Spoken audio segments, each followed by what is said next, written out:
পাঠান শাসনামলে জিনাই নদী ও ফটিকজানি নদীর তীরে অবস্থিত পুরাতন থানার স্থানে একটি সেনা ছাউনি ছিল। সেনাদলের হাতি ঘোড়া রাখা হতো সেই ছাউনিতে। হাতি রাখার স্থানকে হাতির কিল্লা বা কিল্লাই হাতি নামে পরিচিত। কালক্রমে এই শব্দটি বিবর্তিত হয়ে কালীহাতিতে পরিণত হয়। অন্য একটি মতে কালীহাতি সদরে অবস্থিত বর্তমান বৃহৎ কালী মন্দিরটি পার্শ্ববর্তী নদীর তীরে অবস্থিত ছিল। সংলগ্ন বর্তমান সাপ্তাহিক বৃহৎ হামিদপুর হাটটি শতাধিক বর্ষ পূর্বে কালীর হাট নামে পরিচিত ছিল। সেই সূত্রে স্থানটির নাম লোকমুখে হয় কালীহাটি। অবশেষে কালীহাটি রূপান্তরিত হয় কালীহাতিতে। প্রশাসনিকভাবে কালীহাতি থানা গঠিত হয় ১৯২৮ সালে এবং ১৯৮৩ সালে উপজেলায় রূপান্তরিত হয়। ভৌগোলিকভাবে কালীহাতির উত্তরে ভুয়াপুর ও ঘাটাইল, দক্ষিণে টাঙ্গাইল সদর ও বাসাইল, পূর্বে সখীপুর এবং পশ্চিমে সিরাজগঞ্জ সদর ও বেলকুচি উপজেলার অবস্থান। অবকাঠামো উন্নয়নের পাশাপাশি অর্থনীতি, শিক্ষা, স্বাস্থ্য খাতে কালীহাতি এগিয়ে যাচ্ছে দুর্বার গতিতে। প্রান্তিক জনগোষ্ঠীকে উন্নয়নের ধারায় নিতে নেওয়া হয়েছে নানা উদ্যোগ।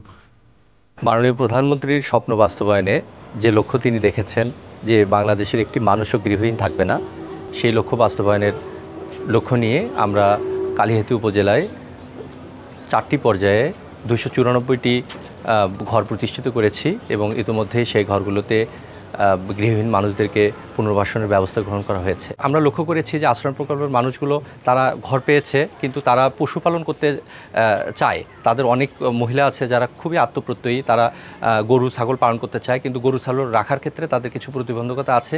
এ কারণে আমরা উপজেলা পরিষদের উদ্যোগে আমরা পল্লী আশ্রয় প্রকল্পে একটি গোশালা নির্মাণের একটি ব্যবস্থা গ্রহণ করেছি, যেখানে আনুমানিক 20টি গরু এবং 20টি ছাগল রাখার জন্য আমরা প্রয়োজনীয় ব্যবস্থা গ্রহণ করব। এক্ষেত্রে আমরা একটি সমবায়ের মাধ্যমে এই কার্যক্রমকে প্রতিষ্ঠা করার লক্ষ্য নিয়ে আমরা কাজ করে যাচ্ছি। এছাড়া আমাদের বল্লা আশ্রয়ণ প্রকল্পেও, বল্লা একটি তাঁত অধ্যুষিত এলাকা, সেই এলাকায় আমরা সেখানেও সমবায় করেছি এবং সেখানেও আমরা কিছু মহিলাকে আমরা প্রণোদনা দেওয়ার চেষ্টা করে যাচ্ছি, যাতে করে তারা তাঁত শিল্পের সাথে নিজেদের সম্পৃক্ত রাখতে পারে। এবং অনেক মহিলাই তাদের এই আশ্রয়ণ প্রকল্পের ছোট্ট পরিসরের মাঝে তারা নিজস্ব তাঁত স্থাপন করে সুতা কেটে তারা নিজেদেরকে স্বাবলম্বী হিসেবে প্রতিষ্ঠিত করতে পেরেছে। এই কার্যক্রম বাস্তবায়নের জন্য আমি বিশেষভাবে ধন্যবাদ জানাতে চাই এখানকার মাননীয় সংসদ সদস্য জনাব হাসান ইমাম খান সোহেল হাজারী এমপি মহোদয়কে, ধন্যবাদ জানাতে চাই এখানকার সংশ্লিষ্ট সকল জনপ্রতিনিধিকে এবং স্থানীয় নেতাকর্মীকে। তারা আমাদেরকে এই আশ্রয় প্রকল্প বাস্তবায়নের জন্য সর্বাত্মক সহযোগিতা করেছেন। কিছু প্রতিবন্ধকতা সব জায়গায় থাকে, এখানেও যে ছিল না তা নয়, কিন্তু সেই প্রতিবন্ধকতাকে উপেক্ষা করে সেটাকে পাশে সরিয়ে রেখে আমরা আজকে এই কার্যক্রমের সাথে সামিল হতে পেরেছি এবং আমরা অত্যন্ত আনন্দিত এবং গর্বিত যে মাননীয় প্রধানমন্ত্রীর স্বপ্ন বাস্তবায়নে আমরা মাঠ পর্যায়ে এই কাজ করার সুযোগ পেয়েছি। কালীহাতির ছিন্নমূল অসহায় মানুষের স্থায়ী ঠিকানা এবং নাগরিক সম্মান নিশ্চিতে প্রায় ৩০০ ঘর নির্মাণ করা হয়েছে। পৌলি আশ্রয়ণ প্রকল্পেই নিরাপদ আশ্রয় পেয়েছে ৪৪ ভূমিহীন গৃহহীন পরিবার, যেখানে প্রায় ২ শতাধিক মানুষের ভবিষ্যৎ নিশ্চিত হয়েছে। বদলে গেছে জীবনের গতিপথ। শাবানার জন্ম পটুয়াখালীতে। একসময় নিজেদের বসতভিটা ও কৃষি জমি ছিল। নদী ভাঙনের কবলে হারিয়েছে সহায় সম্বল। এরপর জীবিকার সন্ধানে একুল থেকে ওকুলে পাড়ি জমিয়েছে শাবানার পরিবার। জলে ভাসা পদ্মের মতো ভাসতে ভাসতে অস্থায়ী নগর করেছিল বন্দরনগরী নারায়ণগঞ্জে। সেখানে বিভিন্ন বাসাবাড়িতে কাজ শুরু করেন শাবানা। পরে একটি রেস্তোরাঁয় রান্নার কাজ বেছে নেন। কাজের বিনিময়ে এক বাড়িতে আশ্রিতা হিসেবে মাথা গোঁজার ঠাঁই মিললেও মাঝে মধ্যেই ভাড়া দিতে হতো।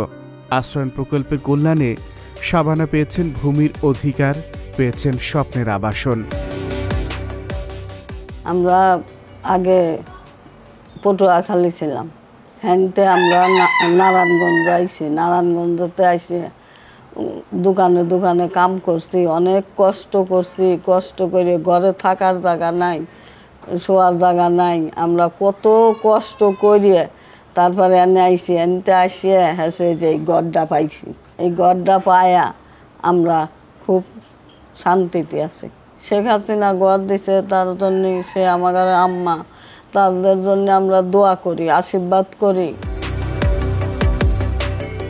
ভূমিহীন, গৃহহীন, দুর্দশাগ্রস্ত ও ছিন্নমূল পরিবারে স্বামী স্ত্রীর যৌথ নামে ভূমির ও গৃহের মালিকানা সত্ত্ব প্রদান করা হয়েছে। অগ্রাধিকার দেওয়া হয়েছে প্রতিবন্ধী, বয়স্ক, বিধবা ও স্বামী পরিত্যক্তাদের। আমি তো প্রতিবন্ধী কার্ড দিছি, প্রতিবন্ধী।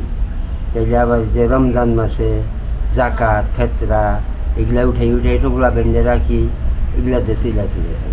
আবার এই যে বিড়ি বান্ধে এগুলাতে চিল্লা ফিরে খাই। এই তো আমার।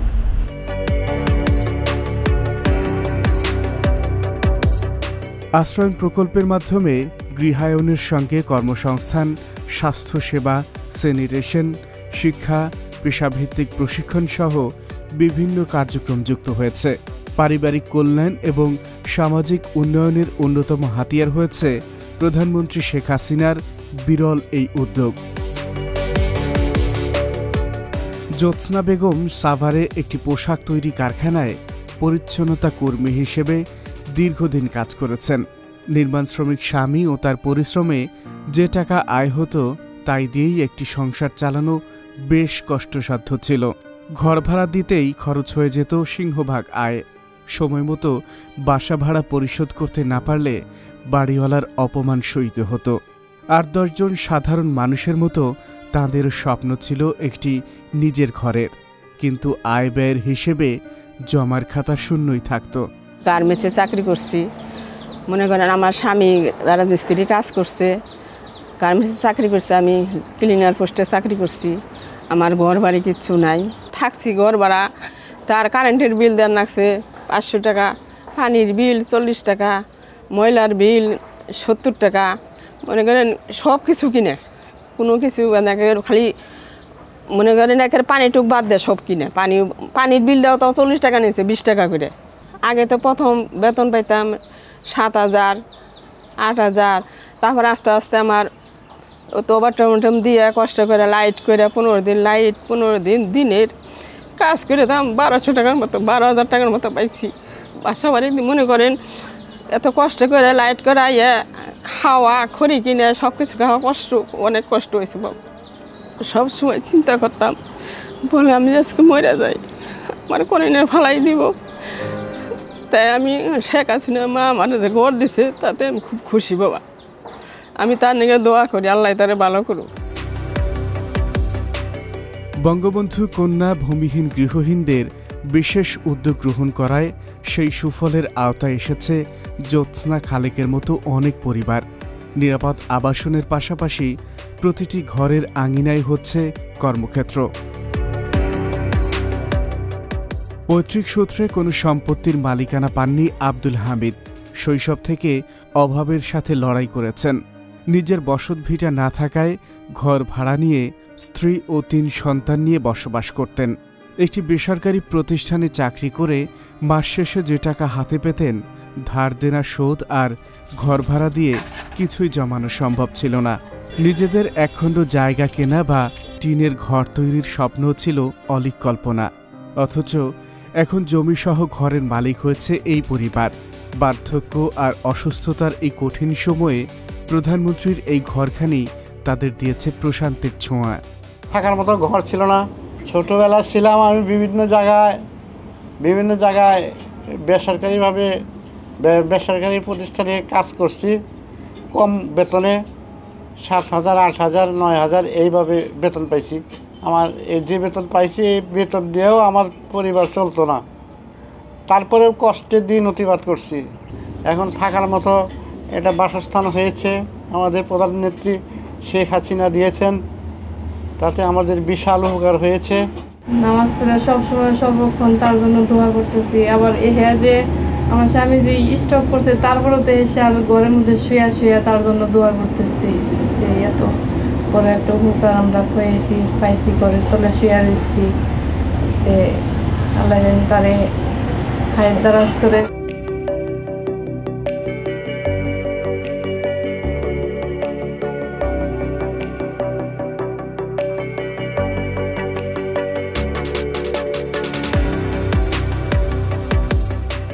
কালিহাতীর বল্লা ইউনিয়নের এই আশ্রয়ন প্রকল্পে ৩০ গৃহহীন ভূমিহীন পরিবারের স্থায়ী ঠিকানার বন্দোবস্ত করেছে বাংলাদেশ সরকার। শিক্ষা, স্বাস্থ্য, নিরাপত্তা, ক্ষমতায়ন, নারীর অধিকার প্রাপ্তির পাশাপাশি অন্তর্ভুক্তিমূলক উন্নয়নের ক্ষেত্রসমূহে ইতিবাচক পরিবর্তন সূচিত হয়েছে এই উদ্যোগে। ফালু আর লাইলির কাজের মধ্যে ডুবে থাকা এক পরিবার। আশ্রয়নের ঘরটি এখন তাদের কর্মক্ষেত্র, স্বপ্ন বোনার আঙিনা। অথচ একদিন অন্যের বাসায় ভাড়া থাকতে গিয়ে পান থেকে চুন খসলেই নানা ধরনের অপ্রীতিকর পরিস্থিতির শিকার হতে হয়েছে। যদিও মাসের নির্দিষ্ট সময়েই ভাড়া পরিশোধ করতেন, কিন্তু স্বাধীনতা ছিল না। পরিবারের সদস্যদের জন্য দুবেলা খাবার জোগানো ছিল কষ্টসাধ্য। তার উপর ৩ সন্তানের মধ্যে এক ছেলে আত্মহত্যা করে এই পৃথিবীর মায়া ত্যাগ করেছে। এত অপ্রাপ্তি আর হারানোর শোক ছাপিয়ে স্থায়ী ঠিকানার সুযোগ এই পরিবারকে দিয়েছে পরম স্বস্তি। অনেক কষ্ট গেছে, স্বামী কামাই করতে পারে নাই, অনেক কষ্ট গেছে। অনেক কষ্টের পরে আমি 3টা সন্তান অনেক কষ্ট করে মানুষ করছি। খাইয়া না খাইয়া অনেক কষ্ট গেছে আমার উপর দিয়ে। তারপরে আমি অনেক কষ্ট করে আমি সন্তান মানুষ করছি। সন্তানগুলি বড় হইলে আমার কষ্ট দূর হয়ে যাবে। এখন আমার সন্তানের আর আমার অনেক কষ্ট হইতেছে। আমার এক ছেলে মারা গেল, আর এক ছেলে আমার যা একটু জমি জমা ছিল আমি বিক্রি করে তারে বিদেশ পাঠাইলাম। সেও আমাকে কোনো টাকা পয়সা দিতে পারে না, সে অবৈধভাবে আছে, সে কোনোভাবে আমার টাকা পয়সা দিতে পারে না। আমি অনেক কষ্টে আছি। শেখ হাসিনা প্রধানমন্ত্রী আমাদের ঘর দান করেছে। সেই ঘরে আল্লাহর মধ্যে খুব শান্তিতে সুস্থভাবে আছি। এখন টুকটাক একটু ব্যবসা করতেছি, এটা নিয়ে কোনোরকম ধারে ধারে চলতেছি। প্রধানমন্ত্রী শেখ হাসিনাকে আমি দোয়া করি আল্লাহ তারে ভালো রাখুক, সুস্থ রাখুক। একটি আবাসন একটি অসহায় পরিবারকে ঘুরে দাঁড়ানোর শক্তি জুগিয়েছে। এমন অসংখ্য পরিবার জীবনের কষ্টকে জয় করে এগিয়ে যাচ্ছে আগামীর পথে। নিম্নবিত্ত পরিবারে জন্ম লাইলির। অভাবে পড়ালেখা বেশি দূর এগোয়নি, বরং পরিণত বয়সের আগেই বিয়ে হয়ে যায়। সালমার স্বামী আব্দুল্লাহ বিমাতার রোশান হলে একদিন বাড়ি ছাড়তে বাধ্য হয়েছিলেন। দীর্ঘ সংগ্রামের পথ পাড়ি দিয়ে বছর 2 হলো আশ্রয়নে স্থায়ী ঠিকানা হয়েছে। ঘর ভাড়া দিতে হয় না। সংসার খরচ বহনের পর বাড়তি সঞ্চয়ের সঙ্গে কিছু ঋণ নিয়ে বিদেশে পাড়ি জমিয়েছেন আব্দুল্লাহ। সালমার স্বপ্ন রেমিটেন্স যোদ্ধা আব্দুল্লাহর আয়ে একদিন সব অভাব খুঁজবে। বিয়ে হয়েছে আমার 7 বছর হয়েছে। মানে আমার শাশুড়ি সৎ ছিল। তারপরে বিয়ে করার পরে মানে ওই বাড়িতে আসছিলাম আমরা, থাকার পরে অনেক দিন পরে জানি আমার সৎ শাশুড়ি। পরে জানার পরে ওই বাড়িতে থেকে বের করে দিছে, নারাই ঝগড়া করে। আরও 3 জন পোলাপান আছে, বুদ্ধি দিছে, বের করে দিছে। দেওয়ার পরে অনেক দিন থাকার পরে ভাড়া আসছিলাম বললা। ভাড়া থাকার পরে 2-3 বছর ভাড়া থাকলাম। থাকার পরে এখানে ঘর পাইলাম। প্রধানমন্ত্রী শেখ হাসিনা ঘর দিছে আমাদের। দেওয়ার পরে এনো আইসা 2 বছরের মাথায় কষ্ট করে মানে ভাড়ার টাকাটা তো আমাদের দেন লাগে নাই। পরে এটা রাইখে আরও কিছু টাকা ঋণ পাতি করে আত্মীয় স্বজনরা মিলে হেল্প করে পরে আমাদের ওর বাবারে বিদেশ পাঠাইছে, মালয়েশিয়া। এই যে গত 1 মাস হয়েছে গেছে, আপনি দোয়ায় বেতন পায় নাই, কাজ পাইছে ভালোই। এখন আল্লাহ বাসায় বুসা রাখলে কাজ কইরা ভালো হইলে প্রধানমন্ত্রী শেখ হাসিনা ঘরটা দিছে আমাদের, তাহলে প্রধানমন্ত্রী শেখ হাসিনার ঘরটা আমরা দিয়ে যাবো। আমার থেকে অসহায় যে আছে তারে জানি দেয়। একসময় আমিও তো অসহায় আসছিলাম, অনেক কষ্ট করছি। আজকে যদি আমার যা হাজব্যান্ড পাঠাইছি মালয়েশিয়া, টাকা পয়সা ভালো করে কাজ কাম করলে তাহলে একজনের দিয়ে যাবো, হেরাও খুশি হবো, দোয়া করবো। আমিও নামাজ পড়ি, নামাজ পড়ে প্রধানমন্ত্রী শেখ হাসিনার জন্য দোয়া করি যে আমাকে শান্তি দিছে, আরও জানি মানুষের শান্তি দিবার পারে, বেঁকে জানি করতে পারে। সেলিনার স্বামী শফি মিয়ার কোনো বসত ভিটা ছিল না। বিয়ের পর থেকেই ভাড়া বাসায় সংসার। 3 সন্তান নিয়ে সংসারের খরচের সঙ্গে বাড়ে আনুষঙ্গিক ব্যয়। বাবার বাড়ি থেকে প্রাপ্ত 3 শতক জায়গা বিক্রি করে স্বামীকে বিদেশে পাঠানোর উদ্যোগ নিয়েছিলেন। শফি মিয়াও মালয়েশিয়ায় গিয়ে ফিরে এসেছিলেন শূন্য হাতে। সহায় সম্বলহীন এই পরিবার নতুন জীবন সাজাতে পেয়েছে বঙ্গবন্ধু কন্যা শেখ হাসিনার উপহার। এই জায়গায় আসার আগে অনেক কষ্ট আছিল। জায়গা 3% জায়গা ছিল, বাড়ি বিক্রি করে বিদেশ গেছিল। বিদেশ যাওয়ার কারণে মালিকের কাজ ছিল না, পাঠাইয়া দিছিল। তারপর যাও একটু মানে চলার জন্য একটা ব্যবস্থা করলাম, একটু জমি কেনার জন্য উদ্যোগ নিলাম। তখন আমার স্বামী অসুস্থ হলো। 1 বছর খানেক আতুর অবস্থায় বসা অবস্থায় আছিল। অনেক কষ্ট গেছে, অনেক কষ্টের সাথে লড়াই করে আজকের এই পর্যন্ত টাইনে আসছি। তো এই ঘর পাওয়ার পরে আমার অনেক শান্তি। 4 ভাগের 1 ভাগ চিন্তা আছে, আর 3 ভাগ চলে গেছে। 1 ভাগ চিন্তা মানে স্বামীর সাথে যদি একটু সহযোগিতা করে আর্থিক অবস্থার দিক দিয়ে একটু আগাবার পারতাম, এটা আমার মনে শান্তি লাগতো যে না, স্বামীর পাশে দাঁড়াইছি। এখন সবাই তো সুতার কাজ পারে, আমি পারি না, এটা মানে দুঃখ।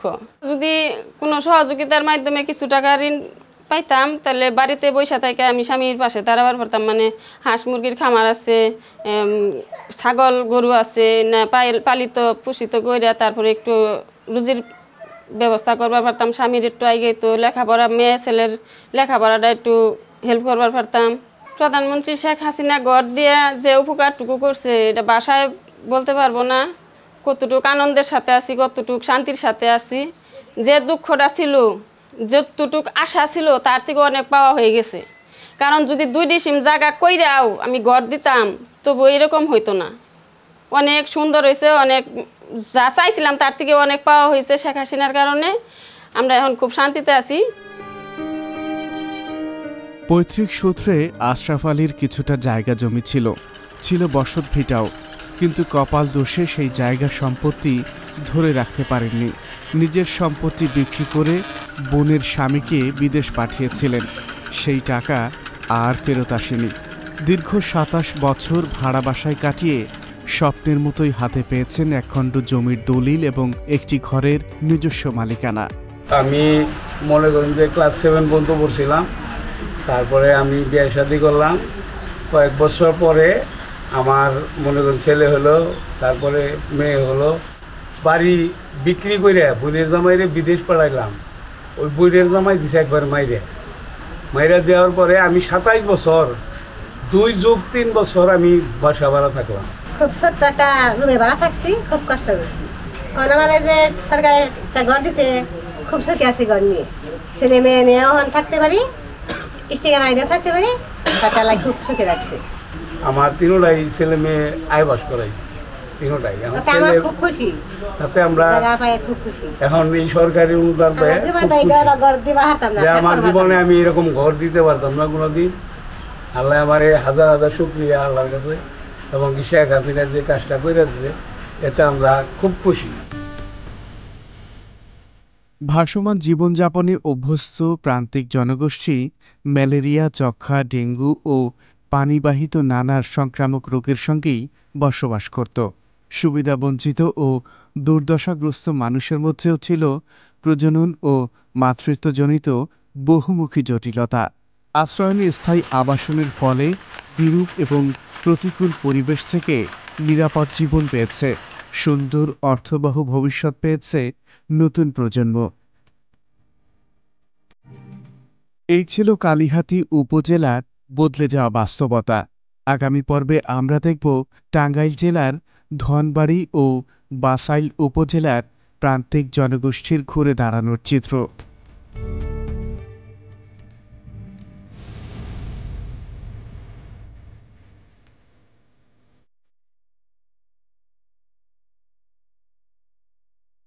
যদি মাসে এটা ওরা সবার কাছে মাসে দূর করছে, কত দুঃখ আঙ্গর দুঃখ কথা কইলে সিলেট পর্যন্ত ঘুরছি, কত জায়গায় থাকছি, উঠলো মেলা কষ্ট গেছে আঙ্গর বহুত। তারপরে আল্লাহ মিলাই দিচ্ছে, এই যেন থাকতে আছি। স্বামী কামে রুজি করে নাই, কোন দিন কামে রুজি করে হার নাই, একটা মাছ এনে খাহারে নাই, একটু মাংস এনে খাহারে নাই, ভালো তো কিন্তু কিছু দিয়ে হারে নাই। খুব কষ্টে দুঃখ হয়েছিলাম। ওখানে আল্লাহ দিল খুব শান্তি, ঘর ভাইয়া মেয়ে বেড়া বাড়িছি, নাতিন দেখবার নিয়ে গাইছি।